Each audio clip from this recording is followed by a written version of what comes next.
Mas Anies.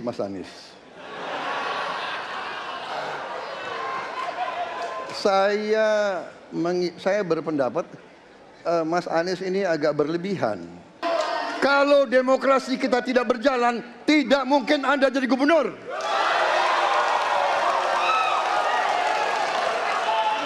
Kalau Jokowi diktator, Anda tidak mungkin jadi gubernur.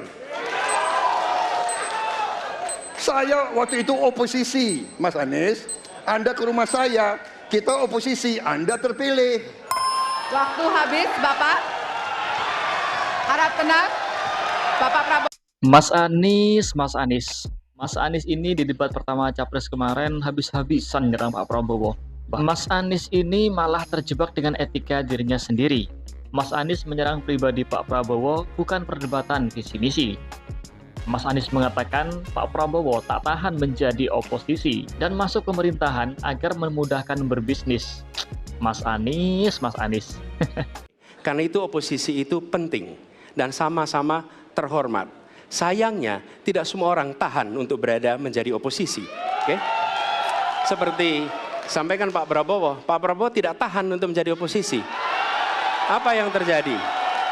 Beliau sendiri menyampaikan bahwa tidak berada dalam kekuasaan membuat tidak bisa berbisnis, tidak bisa berusaha. Karena itu harus berada dalam kekuasaan. Bukankah Mas Anies tahu bahwa sejak tahun 2004 sampai 2019 Pak Prabowo menjadi oposisi? Mas Anies pun tahu kok bahwa Pak Prabowo itu masuk pemerintahan demi rekonsiliasi. Coba kita flashback sedikit lah. Mas Anies ini menjadi Menteri Pendidikan dan 3 tahun menjabat Mas Anies dipecat. Kemudian derajat Mas Anies diangkat kembali oleh Pak Prabowo dengan mengusung Mas Anies sebagai calon gubernur DKI Jakarta dengan seluruh kemampuan Pak Prabowo tuh. Waktu, tenaga, partai, dan uang. Dan hasilnya apa? Mas Anies terpilih kan menjadi gubernur DKI Jakarta. Bahkan Mas Anies sendiri tuh yang bilang apabila Pak Prabowo maju sebagai calon presiden, maka Mas Anies tidak akan berada di barisan para pengkhianat Pak Prabowo. Secara etika, apakah sikap Mas Anies sekarang itu tidak melanggar etika Mas Anies sendiri? Saya harus tanya, apakah Anda menolak ini karena tawarannya cawapres? Tapi kalau tawaran capres mungkin saja akan berbeda? Tidak pernah ada tawaran capres. Tidak pernah ada tawaran capres dari Pak Prabowo? Ya. Tapi dari pihak-pihak lain ada beberapa tawaran capres ke Anda, Mas Anies? Betul. Dan pada semua saya katakan, saya tidak ingin menjadi bagian dari orang-orang yang mengkhianati Pak Prabowo.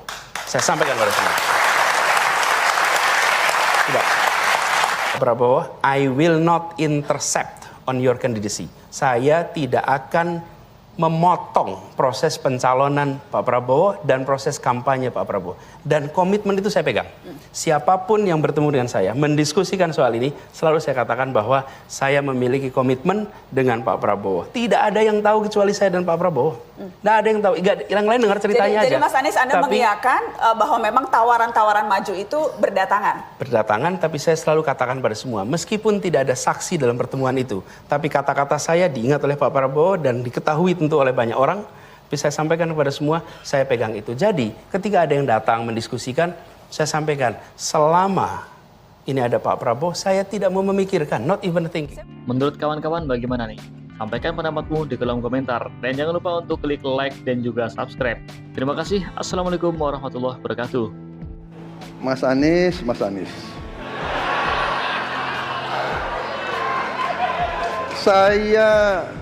Saya berpendapat Mas Anies ini agak berlebihan.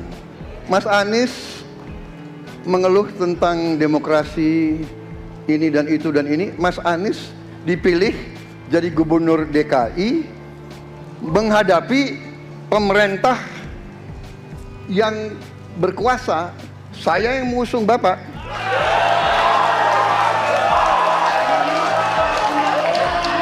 Kalau demokrasi kita tidak berjalan, tidak mungkin Anda jadi gubernur.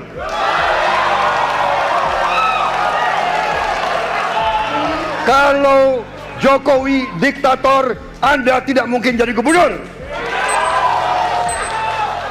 Saya waktu itu oposisi, Mas Anies. Anda ke rumah saya, kita oposisi, Anda terpilih. Waktu habis, Bapak.